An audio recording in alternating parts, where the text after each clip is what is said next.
How's it going? How is it going? If you're on here, hit that like button. Hit that like button, everybody.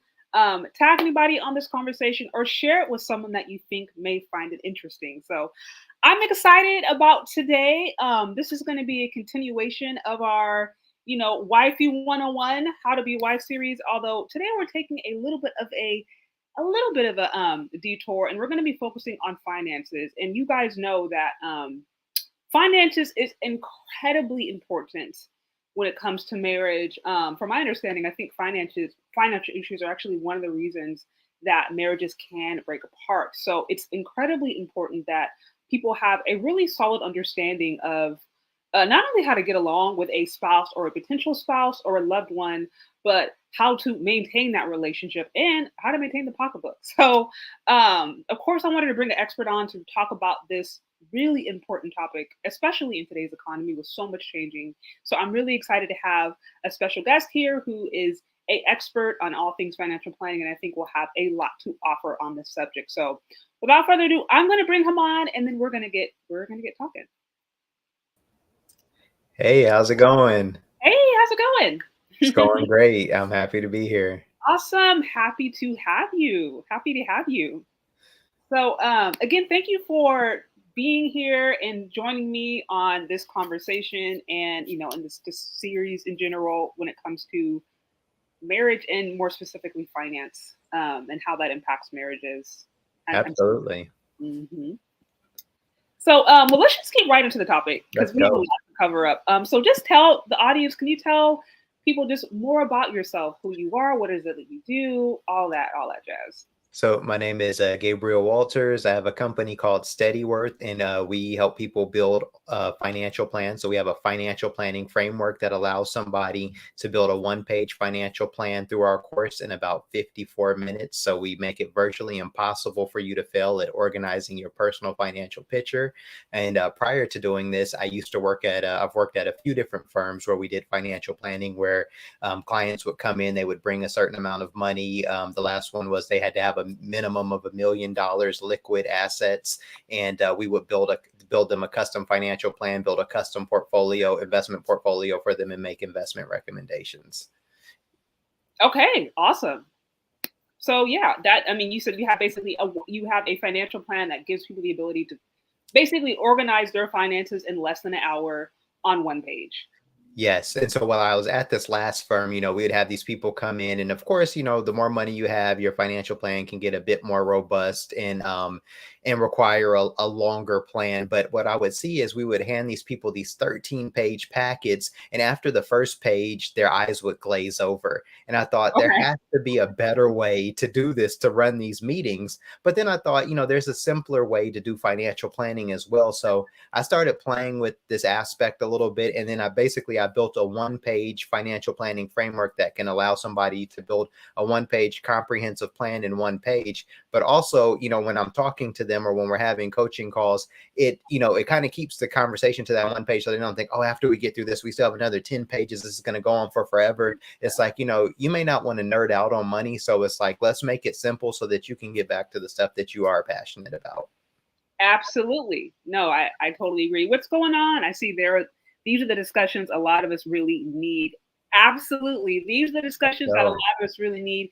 May not be as exciting, maybe overwhelming. Nevertheless, this is what really impacts people's lives. Not celebrity gossip, not who's sleeping with who, not who's beefing on social media, although that stuff gets the likes and the views. It's finances. That's what's really is impacting people every single day. that's right. um Okay, so if you wouldn't mind telling us a little bit more about yourself, like how did you get into financial planning? What drove you to try to take this career path? As a kid, I was always interested in the stock market, and when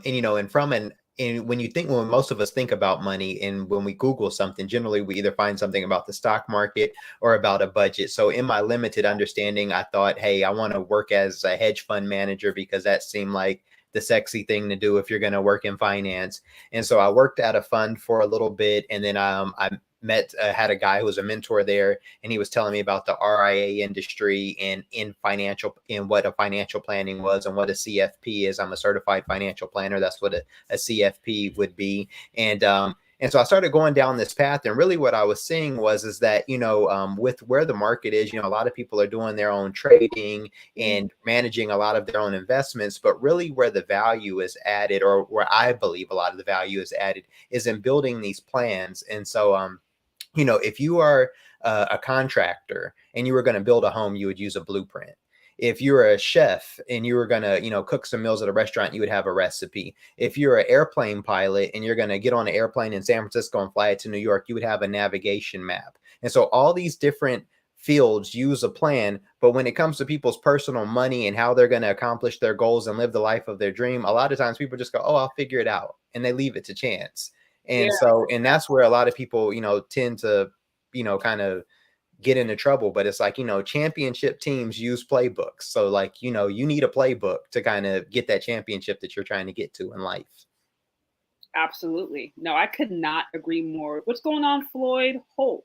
I think people are afraid of hurtful truths while surrounded by beautiful lies. These talks are desperately needed for the Black community. They're just needed for folks, period. Black community, yes. And I'm like, the Black community can benefit from this, but just to your point, I mean, anybody, because at the end of the day, everybody is impacted by a financial plan or a lack thereof. So completely. That's right. So yeah, no, that makes I mean a ton of sense. How you have a lot of us, I think, have one idea of like finances, and then as you grow up and mature and then actually like live life and you start doing adulting, then you figure out, okay, what is it that I actually need? What are those actually like core foundational principles that I need to focus on? Right. So makes so much sense. Now, I kind of want to segue a little bit into this topic of, just finances and relationships, because this is something we talk about a lot in this platform. And a common complaint that I hear nowadays from different followers, different men in the space in general, is that modern women are too expensive, or that it's too expensive to get married. So in your opinion, can modern men afford marriage? I think they can. And, one of the things about financial planning is having clear goals. And I think, that spills over into relationships as well. And so I think it would be interesting, if somebody were dating, and I actually had this happen when I was running a group through the financial plan. It was a couple in there, and they actually got married during the course of this financial planning class, like not in the class, but during the course of the weeks we were running the class. But, couples need to get together and talk about money, and really the biggest thing being, what are their goals? And so, when you are, you want to make sure you have your goals aligned with your partner, because, if one person's a spender and one person's a saver, that's going to turn into an issue. Mm-hmm. But I think that if you are, have clear goals, and you and your partner are on the same page, then you guys will be able to afford it, because everything will come into context with that. But if you have one idea of what the relationship will look like and what you want to spend money on, and your partner has another idea of what the relationship should look like and what they want to spend money on, then of course there's going to be a conflict. But that's also with sex as well. So if you guys have one idea of what sex should look like and your partner has another idea of what sex should look like, we're going to have a conflict there. So, and with kids, and we can go down the list, and with vacation. And so, we have to be on the same field with, on the same field with the same goals, in order for things to move forward in any aspect, in a relationship. Okay, so then you would say to a certain extent, that yeah, it's not about really about whether you can afford it or not. It's more about prioritizing and really aligning with your partner. So that could be used as a cop out, quite frankly, or it could be used as an opportunity to be like, actually, no, I do want to do this. How can we afford this? How can we afford marriage? And then you work together with your partner or potential spouse to see how you can actually map that out. At working as a financial advisor, I've seen all kinds of stuff happen. I've seen people pull money and get money from all kinds of things and make all kinds of crazy stuff that I never thought would happen. So I feel like where there's a will, there's a way. And so if somebody, if two people come together and they truly want to get married, and they want to put their minds together and put their money together, or keep it separate and still have a plan to do that as well, either or, they can make it happen. But, they got to prioritize that relationship and prioritize that communication. And so, I mean, I feel like if a couple's having some money problems, and I don't mean making money problems, I mean, money problems in between the two as far as where it's going, they probably also have a big communication problem as well. Mm, interesting. No, that makes so much sense. I mean, I don't know if you've heard of that stat or if you could verify it. I heard like one of them. I think number one things that breaks up marriages is finances. I think Yeah. two is sex or something like that. But like those are high up there. Yeah, Um, yeah, I don't know what order they're in, but I'm married for, I don't know if the audience knows, and so yeah, so I'm married, and so when I went through marriage counseling, actually, and this is my second marriage, so when I went through the first time, they were saying that money, sex, and communication, but they were saying, you communicate about sex, you communicate about money, and you communicate about communicating. So, it all boils down to communication, really. very interesting. And that makes so much sense. Guys, if you're on here, hit that like button, hit the like button, share this with someone that you think might find it interesting. Y'all all know that everybody probably could benefit from a financial brush up, even if you are a high earner. So be sure to share this with someone that you think may find it interesting, or just someone who is interested, thinking about getting married, or even thinking about getting in a long-term relationship. Quite honestly, everybody could benefit from knowing how to put together a financial plan that works for them at any season of their life. So, again, thank you guys if you're here. Also, if you'd like to show support to the show, you can do so. Find me on Cash App or Venmo, Shay Sade, and be sure to check out StudyWorth. So, on to the next question. So, you mentioned really, managing finances, this whole conversation of whether or not you can afford marriage really comes down to communication and the person prioritizing what is important to them and their spouse, potential spouse. Right. So, with that said, would you say that marriage is the smartest financial decision for building wealth long term?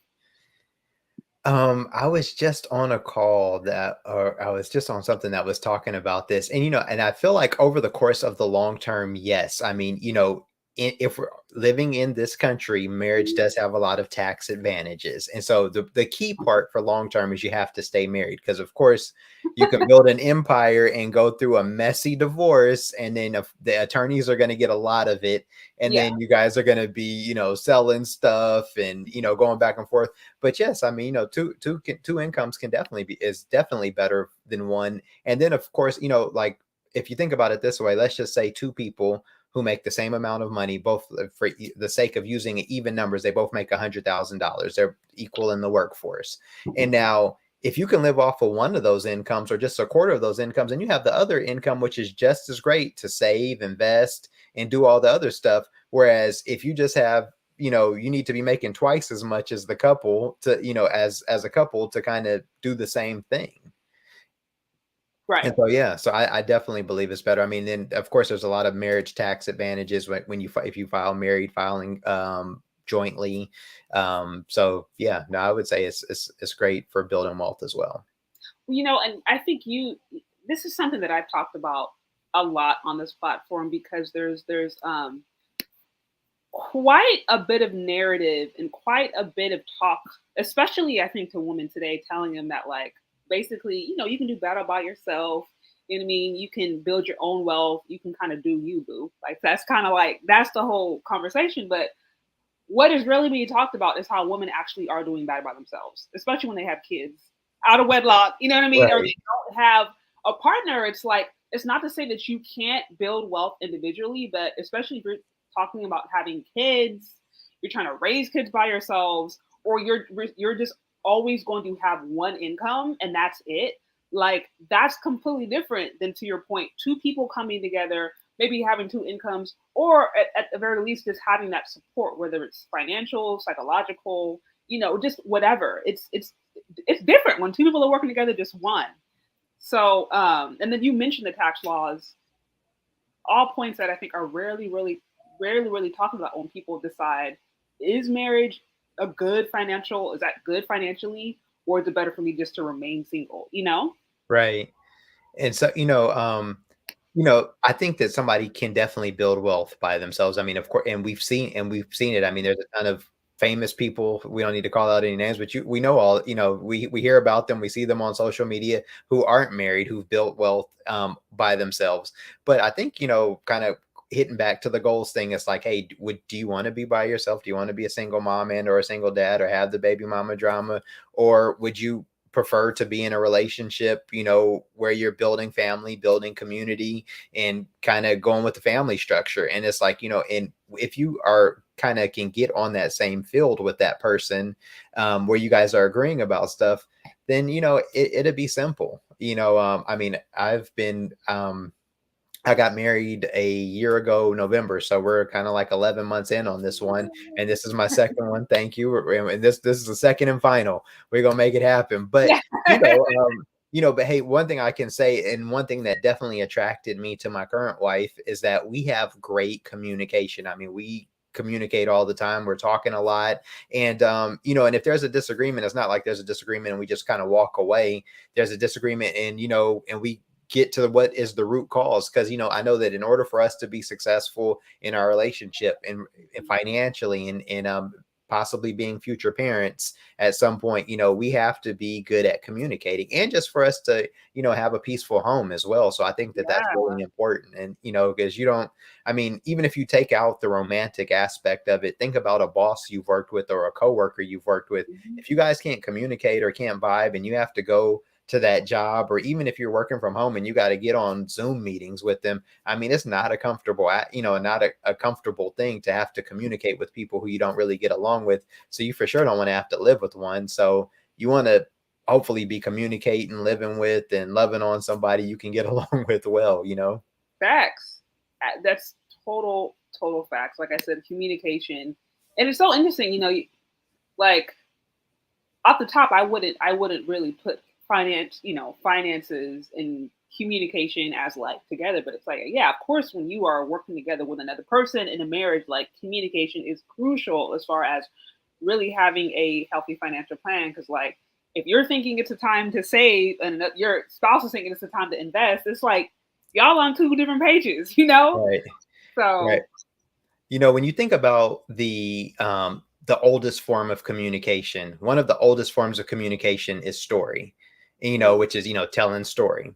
And if anybody on this call, anybody listening to this, goes and logs into their bank account, looks at their credit card, every line item, every transaction on that is telling a story of how you live your life. It tells you, hey, I stopped and got coffee. I went out to breakfast. I went to spend time with friends. I went shopping, or I saved, I invested, I'm in debt, I'm not. So it's telling a story. And so it's like, you have to think, when you're spending this money, and when the person who you're with, what type of story are you guys telling with this money? What type of story do you want to be telling with this money? And that's part of your communication as well, because, when somebody spends money, they're communicating, hey, I want, it's important to me to go do this. And when somebody saves money, they're communicating a story, it's important for me to go do that. And so, picking up on those things and understanding those cues in communication, I think, can also help in relationships as well. No, that makes so much. I never thought about it, but you're right. You're right. If you look at each transaction, it's like essentially a story of what you've been doing, where are your values. You can get a sense of what you really find important. That's right. I mean, like if I looked at anybody's bank transaction with never meeting them, I could probably find out where they're at on any given day. Oh, this person goes to happy hour on Tuesday. Oh, this person's going to be at Starbucks at, 8 o'clock in the morning. Oh, they, work out at this gym. So I can figure out a bunch about a person's life just by looking at, so when I was building financial plans and having to look at bank transactions, like, okay, this person goes to yoga every week. This person goes to this. They like, having at least, $500 cash on them at all times, because I keep seeing all these cash, withdrawals. Or they use their credit, or they don't pay their bills on time. That's why they're getting these late fees. So you can learn a lot just by looking at that. So I mean, the whole thing tells the story. Wow, never thought about that like that, but that is so facts. I love a good happy hour. Yes, interesting. Shout out to you, Warren Son, with the 5 on the Cash App. I would give you a hand clap, but my soundboard is tripping. But I'm giving you a hand clap right now. That's right. Excellent topic. Yes. It says, will marriage become a necessity for people to combine finances to survive in an inflated economy and or recession? Really good question. What do you have on the Can you topic? say that one more time? I kind of missed it. It's all good. It's an excellent topic. Will marriage become a necessity for people to combine finances to survive in an inflated economy and or recession? And that's a You good know, question. Valid. so it's like a kind of like a multi-part question. So I think, you won't have to necessarily get married in order to survive a recession and or inflation. I mean, kind of part of that question almost makes me think it's like, well, hey, somebody might be falling in on a hard financial time, and then maybe they're getting married to kind of join those finances. One thing that I would say about marriage and money is that you never really want to get married for a financial decision. Yeah. As in, you don't want to get married because, hey, this person has money and that's going to help me out. Like, that's not the reason to get married. Because Yeah. the recession and inflation aren't going to last for forever, being that, we see it in a tough time. Like, we might go through, three rough years, 5 rough years, 10 rough years. But if you get married to somebody and you haven't married them for the right reasons, kind of once those needs are met, the other stuff is going to play out and you're going to be ready to get up out of there. And then more than likely, that's going to cause you more financial drama, because if you look up or call the courthouse and see how much it costs to get married, it's relatively cheap. It might cost $100, $200. You pay the court fee and, the marriage license certificate. I'm not talking about a wedding. I'm talking about just to get married. Get married. But Yeah. to get divorced costs you almost as much as it costs to have a wedding. Once you start pay for those attorneys to fight, like it goes down. And so, it's like, well, so, you don't want to like get married to fight inflation and avoid a recession and then get divorced later if it's not the right thing, would be my answer. No, that's facts. That is absolute facts. There are countless horror stories of people who got their savings wiped clean just through divorce. And I mean, even That's to be right. quite frank, I think this is why you have people today who are hesitant, men and women, who are hesitant of getting married, especially men, because there's all these horror stories, and there's the reality of family courts not necessarily always being on the side of men, depending upon where you're at. So Right. there's all this, and so there is, I think, a lot of fear, and there is a lot of speculation on whether or not it makes sense to do to begin with. So Sure. with that, I think this actually kind of segues nicely into the next question. I mean, what advice do you have to people who fear financial ruin from divorce? Um, you know, uh, I think that if you want to take I think the first part before you think to get married, but like, so before we hit on divorce, let's talk about getting married one more time and just say that, hey, the better you know yourself, the better like the better I knew Gabe, the better I could make a decision in order to kind of find that partner and get married. And so the first time I got married, I didn't know myself as well.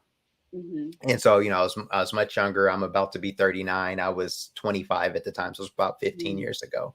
And so, in not knowing myself and in not, making other good decisions, not having a few things figured out, when I was going through a divorce, I thought I was going to face financial ruin. But then after going through divorce, I realized that, hey, nothing is forever. And I went through like a messy, sloppy divorce, even though I was only married for like, I want to say maybe like a year or so. It wasn't a long time. And Yeah. so, but one thing I can say is that when you know who you are, and when you have a good sense of self and your goals, you can't get ruined. You can't get ruined Mhm. in going through a divorce. Like this is I've heard that Henry Ford said this first, but other people have said this, too. It's like, well, hey, if I lose all my, what would you do if you lose all your money? They're like, well, if I lose all my money, I'm gonna make it back. Because if you just get rich by winning the lotto, you just kind of won really quick. But if you build a financial plan and you've created wealth, once you get into the aspect of learning to create wealth, you can always create it again. Would Mhm. anybody doubt here that if Elon Musk lost his money, he could remake it again? Or if Bill Gates, Yeah. or if Diddy or Jay-Z, You think they're just going to go broke and lose it all and it'd be over with for the rest of their lives? Yeah, They figured out a process of how to create wealth, and they can do it again.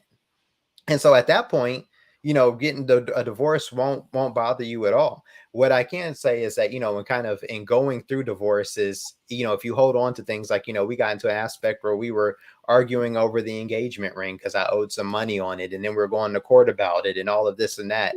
But what I know now about me, I was moving out of, I didn't know who I was. I was moving out of fear, and I was moving out of scarcity mindset. What I know now, I would have left all that stuff there. I would have walked out of that house in my drawers and left, because I can make all that money that I was arguing about now in a day. And so it's not the same. And so it's like, but if you have that scarcity mindset, you'll be trying to grab onto something, fighting for something, and you'll be losing money fighting for the thing you're trying to keep. Very interesting. So then you would say that in order to mitigate fear of losing all of your money in divorce, first of all, know yourself, right? Have a solid grasp of who you are and what you need before you enter into marriage. So that fear, or that, the likelihood of that happening, greatly minimizes. And then God forbid you do find yourself in that situation. If you have the right mindset about money, you'll likely be able to make it back. Absolutely. All three of those. That sums it all up perfectly. Very, very interesting. Guys, if you're on here, hit that like button. Show support to the show. Also, if you would like to, you can find me on Cash App or Venmo, Shay Sade. Be sure to show support to your favorite content creators. We are having a conversation about preparing your finances for marriage, and I'm so happy and excited to have special guest here, Gabe, who also has a business called Steady Worth that will help you put together a financial plan in less than an hour on one page. So be sure to check out Steady Worth.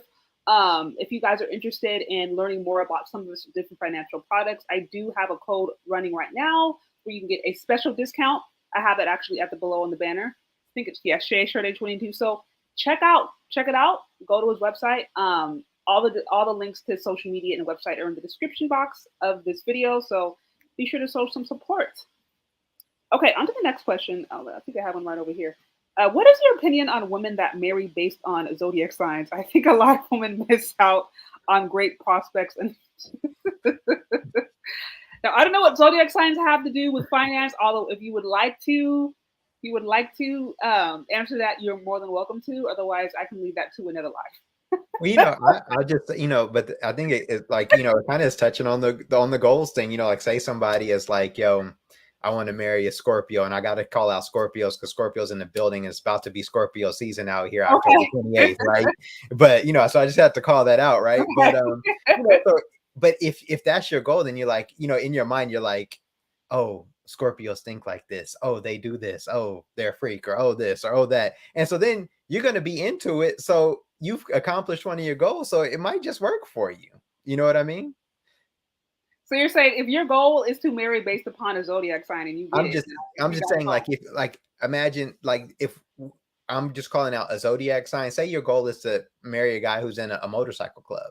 Okay. Then you're going to love all the stuff that's in the motorcycle club, just like how some people, their goal is to marry a guy who works at Goldman Sachs because, they know he's papered up. So, it's going to flow with, all that other stuff. So I feel like, if their goal is to marry somebody with a certain zodiac sign, they're looking for something in that sign. Just like if their goal is to marry somebody in a motorcycle club, they're looking for something in the connection of that club.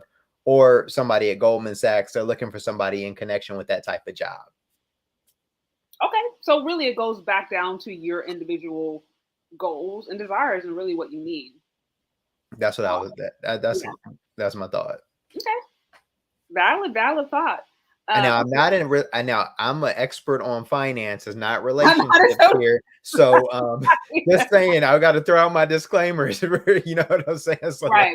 We don't. Right. So if you go, you do go find a crazy Scorpio at the bar tonight, like, yo, hey, don't, if you email me at Steady Worth, I'm say, hey, I don't know what to say. Right. Oh man. Okay, so on to the next question. You know what? I think you already answered this, but if you want to reiterate, or if you would like to kind of add more context, feel free to. But is it possible for divorcees to build wealth long term? for divorcees, like Yeah, or somebody. people who've been divorced or divorcees. I don't know if I said that right, but is it Yeah. possible for people who have been divorced to, build wealth long term after the divorce? Yes. I mean, anytime, I mean, and I don't know much about this story, and this isn't a divorce story, but they said, Colonel Sanders didn't fry his first piece of chicken until he was 65, and that's because he wasn't getting enough money from Social Security. And so it's never too late to build some. And Colonel Sanders has quite a few KFCs around here, and so it's never too late to get on the wealth building journey. One thing I will say is that, like, one thing that I've seen besides people having a plan that helps promote them to build wealth is the other thing is just acquiring knowledge. So, like, the more knowledge, the more you can learn, and I don't just mean about yourself, but about the field that you work in, the more sought after your skills will be, the higher the paying job you could get. Of course, you have to go out there. You can't just wait for somebody to always promote you. You need to kind of go out there, be politicking and be looking to get promoted, not doing anything shady, but you have to Yeah. bias towards progressing your career, right? And so the more you learn and the more you sharpen your skills and the more you progress in life and just kind of keeping learning knowledge, the better off you're going to be anyway. And so, if somebody is, kind of killing it, doing the best that they can do in their career, no matter what it is, I don't care if it's a lawn care service, if it's in the restaurant industry, if it's in finance, if it's in law, they're going to keep being a rock star. And then the thing is, if they get divorced, one thing about, I mean, anybody who's kind of gone through a divorce, I feel like what you see is when you see people going through a divorce, after they kind of go through that initial hurt, first thing they do is go get in the gym.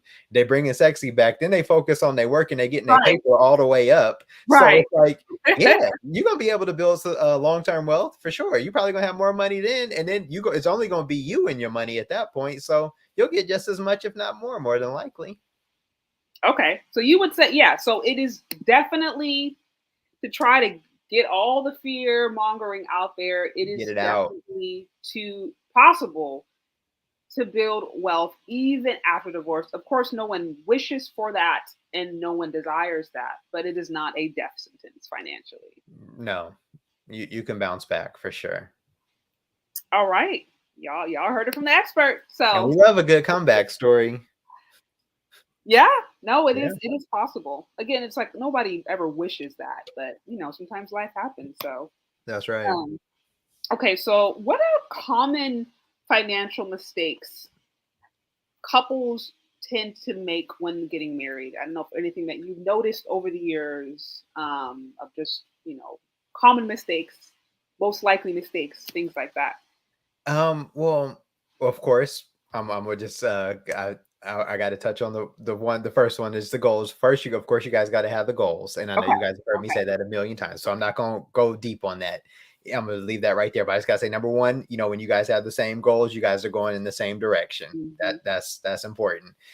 Two, I would say, you want to, there's a way where either you're sharing your finances or they're separate. So, having a clear understanding of kind of where the money's coming from. And what I mean that is who's responsible for what, or are we both responsible? You want to have that, because if you don't have that clear communication in who's responsible for what, that's going to create a division, possibly things slipping through the cracks, whether it's bills, because, hey, I thought you paid it, or I thought you got groceries, or I thought this or that. But if you do have everything measured, I mean, or together, you should also have clear communication about, hey, before we make a purchase of this amount, let's check in. Or, if we make this amount, we don't need to check in. And then also, I think it's important for couples to have separate money as well, where, like if they want to, where, you kind of have the money that you make, but then you have your own money that you go do your shoes or your outfit, or, whatever you want to do with the fellas, happy hour, dinner, whatever, so you have your own money to kind of, so you guys work as a team, work as a unit, but then you also need your separate spending to kind of do what you want to do, whether your finances are together or not. And so I think, kind of communicating about, what are the, kind of what you guys are going to spend money on, how it's going to look, what vacations or not you're going to take, kind of what cars you guys are going to purchase, how much you're going to spend on those. I feel like the main issues kind of come in, kind of hitting back on that communication thing, is when, one person kind of comes home with an expensive car that the other person had no idea was getting purchased. They didn't know a car was getting purchased at all, or they didn't know, shoes were Yeah. getting purchased at all of a sudden it's like, hey, I'm going out of town this weekend with my dudes, and we went wherever and spent how much ever. It's like, oh, I didn't know we were spending that much. And so those are the things that kind of cause hiccups in relationships, when money is shared or apart, and so, I feel like communicating on those is, or not communicating on those cause problems. And the better you can communicate on those, hey, the better things will be. Yeah, I could not agree more. I mean, that goes back to what you were saying before, having a plan and then communicating about that plan. Right. And then Well, when you guys the plan.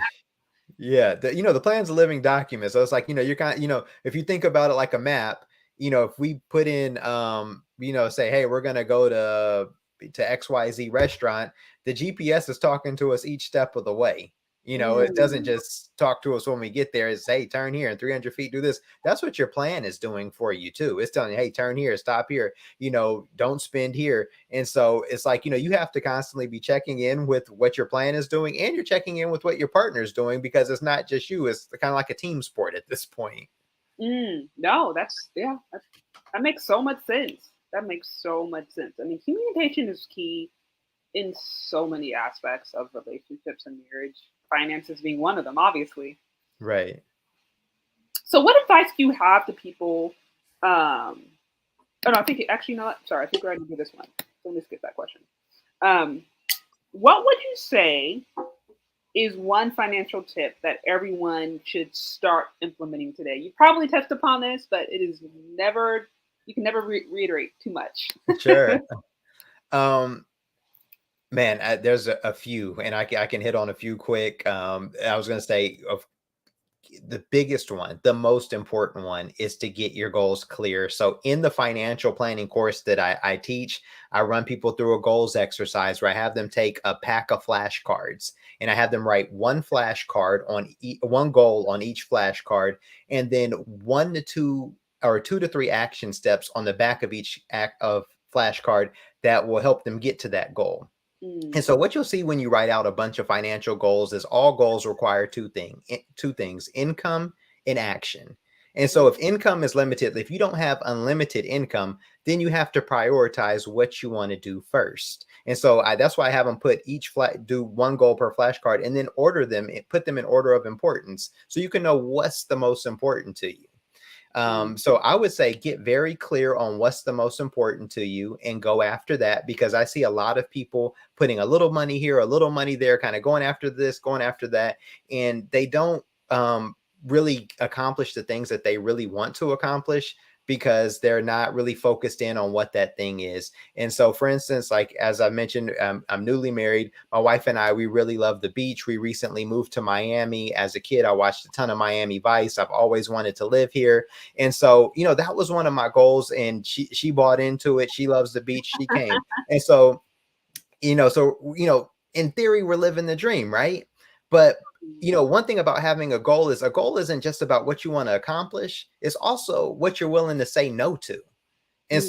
so, kind of coming out here to Miami, our expenses have gone up more, basic expenses, such as like car insurance, because drivers can't drive in Florida. It's terrible. Like, I need to open a driving school.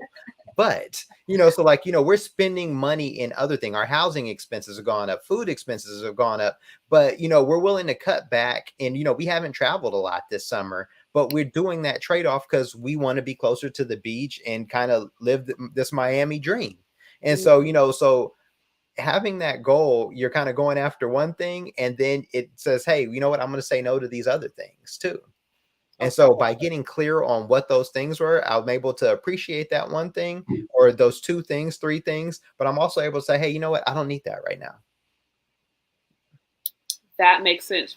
Prioritizing. And to your point, I like the way you mentioned that, because it's like, in order for you to go after a dream, you may have to say no. Yeah, you're gonna have to say no to certain things, but it's like, if you're recognizing I'm saying no so that I can say yes to this bigger or greater thing, then it's a different way of approaching it.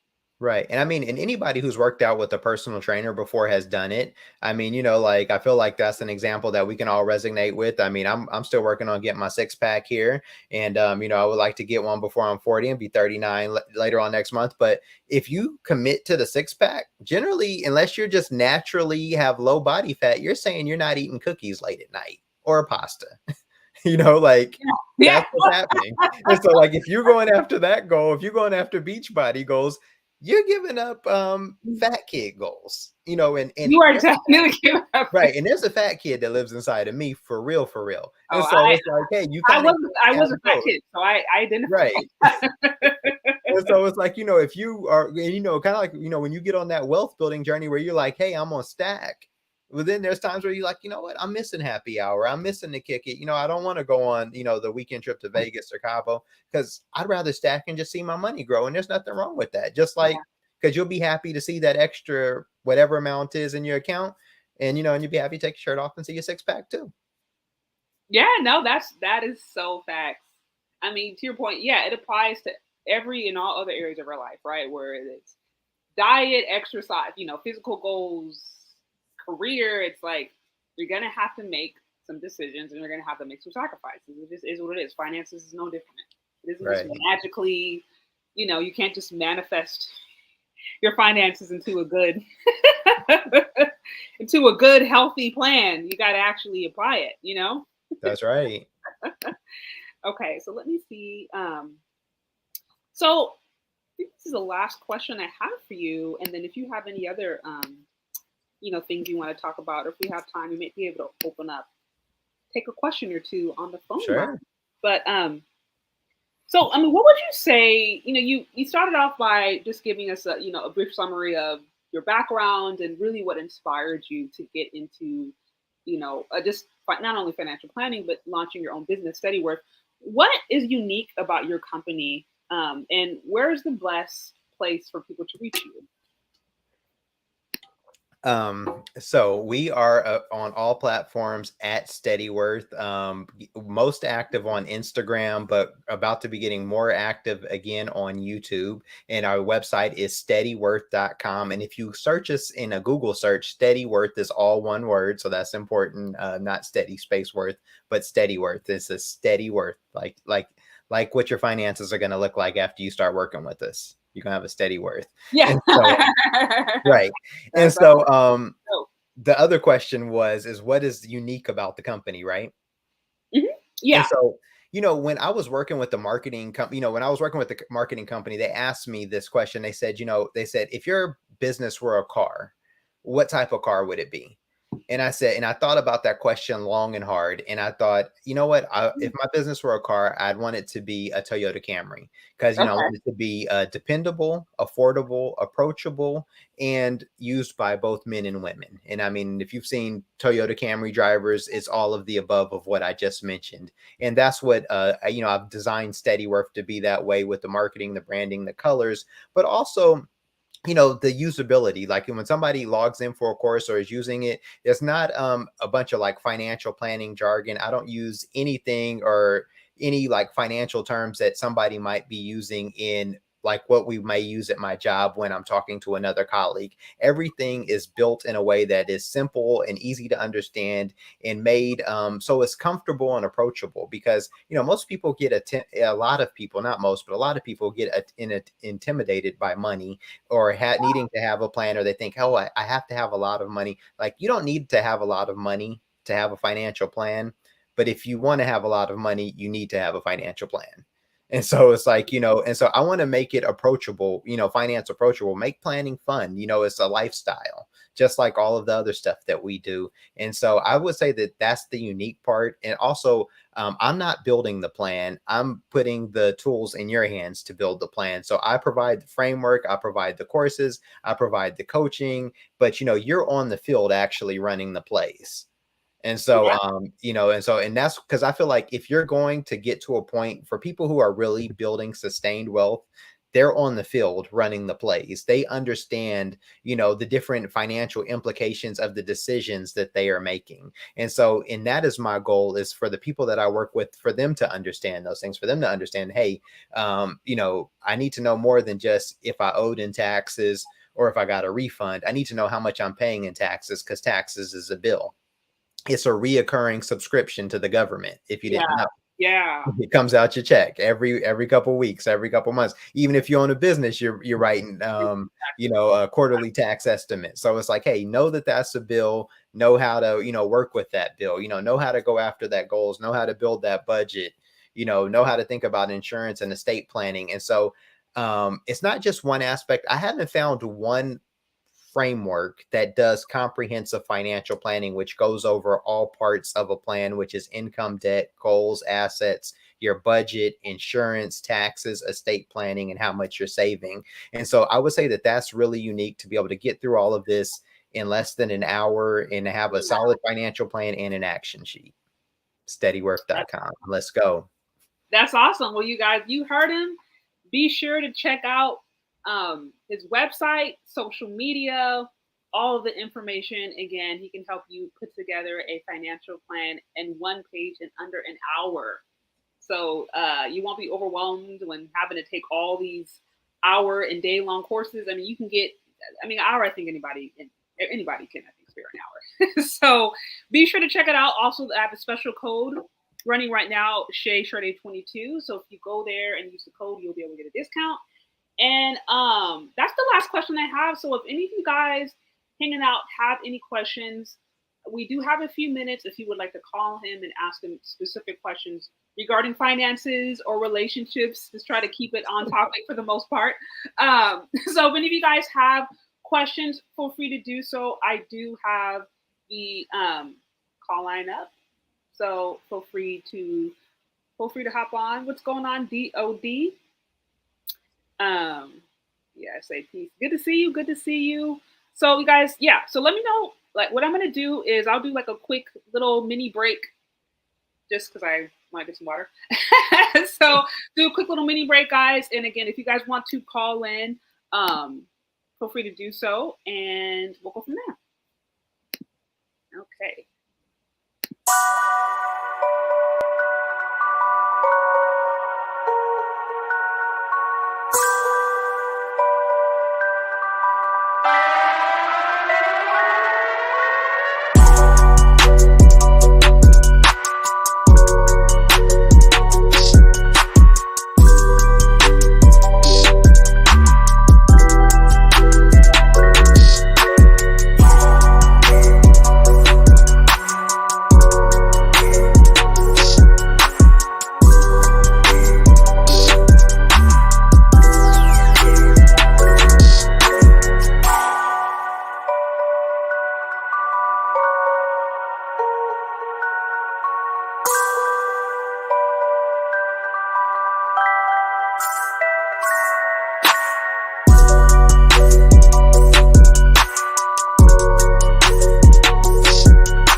everybody. So it looks like we're a little shy today. Shy today. So it looks like all you guys, I got your little skirt, but that's all good. What's going on, Demetrius? It's good to see you. It's always good to have you here. And thank you, S Eds for the feedback. Well, again, guys, this was good. It sounds like some of you guys, I think, are, I want to call them, but that's okay. If you missed everything up to this point, if you're coming on a little late, no worries. You can go and catch the replay. Again, we were talking about finances and marriage. I have a special guest here, Gabe, who recently started Study Worth, which is a financial plan that will help you plan your financial future and goals in under an hour, all on one page. So really, really powerful product. This has been a great conversation regarding finances. So if you don't have any questions right now that you can think of, but you are interested and you want to know more about finances, or maybe questions come up later, be sure to check out Study Worth. You can find them on social media, Instagram, website, all of that jazz. Also, guys, be sure to share this information with someone that you think may find it helpful. This may not be the most exciting stuff. We know social media, everybody likes talking about relationships and gossip. Nobody likes talking about money because it's uncomfortable, but we need to talk about it. This is the stuff that we need to hear. So be sure to pass it on. And the good thing about it is, the product, what he does, it makes it super easy. It's not overwhelming at all. Like I said, it's less than an hour. You can get through some of the different things that he's offering. So share it with people, especially share it with, y'all know we talked about evictions. Y'all know we have the conversation about Black women and evictions. Share with Black women that you know. Okay. Let's just keep it real, because folks out here struggling.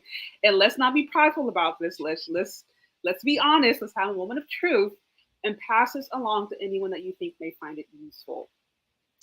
So yeah, definitely catch the replay. Great information. It was so great to have you. I don't know if you have any other final thoughts or things that you would like to share with the audience before we wrap this thing up.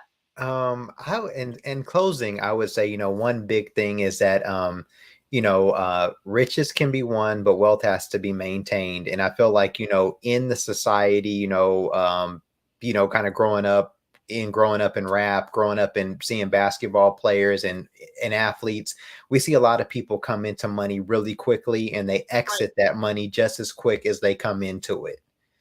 And, building wealth is a process and it takes time. I mean, you can become rich overnight, but maintaining that wealth is a process that, happens overnight. It happens through planning. It happens through, knowing yourself, educating yourself as well, so you make sure, people aren't stealing from you, make sure that you're living within your means. And so I just encourage, even if somebody doesn't go get my course, get the education. Like, you want to learn, and there's a bunch of great books out there. There's a bunch of great resources, but, do something. Don't leave your future and your finances to chance. Don't just kind of go through life on autopilot. Have some sort of plan. Absolutely. Well, this was great information. Again, no worries if you missed it, you guys. You can always catch the replay. That's the good news about YouTube and these conversations. You can go and catch the replay as many times as you'd like. So do not fear. And like I said, definitely be sure to check out Study Worth. He has other videos and other just content that you will probably find really useful as you are planning your financial future. Whether you are married, divorced, in between, or happy single, there is something that you can learn from Study Worth. So be sure to check it out. And thank you again for hanging out. This was fun. You're welcome back. Yes, it was great. I thank you for having me. Yeah, always a pleasure. Well, you have a good one. And guys, like I said, be sure to share some love. Go check out his channel. Go check out all of his pages. And yeah, start building and planning your financial future. Let's go. All right. Well, you have a good one, and we will definitely be in contact. All right. Okay. You take care. You too. Bye-bye. All right, guys. So there you have it. As I mentioned before, if you missed some of it, no worries. Go back, catch the replay. But yes, please do the work. Y'all know we've had different conversations around finances, about evictions, about the struggles that people have, modern women have, even men today. Like, it's a real thing. It's not always talked about, but it is a real thing. And so it is important that we arm ourselves with knowledge and we arm ourselves with the tools necessary to be able to manage our finances the best way that we can. So again, we know it's sometimes it can be hard to talk about this stuff, but it really, really is necessary, especially when it comes to marriage and relationships. So again, like I said, pass this along to someone that you think may find it interesting. And let me know. Let me know if you guys check things out, if you found it useful. Let me know your experience. I would love to hear from you. I'd love to hear about your financial victories, all that stuff. So you guys, thank you for hanging out, and be sure to stay tuned for other upcoming content, other upcoming lives I have, other upcoming collaborations. If you have not already, be sure to hit the like button and hit the notification bell so you are notified each time a video drops. And without further ado, I think that's what I got today, and we'll talk later, guys. Bye.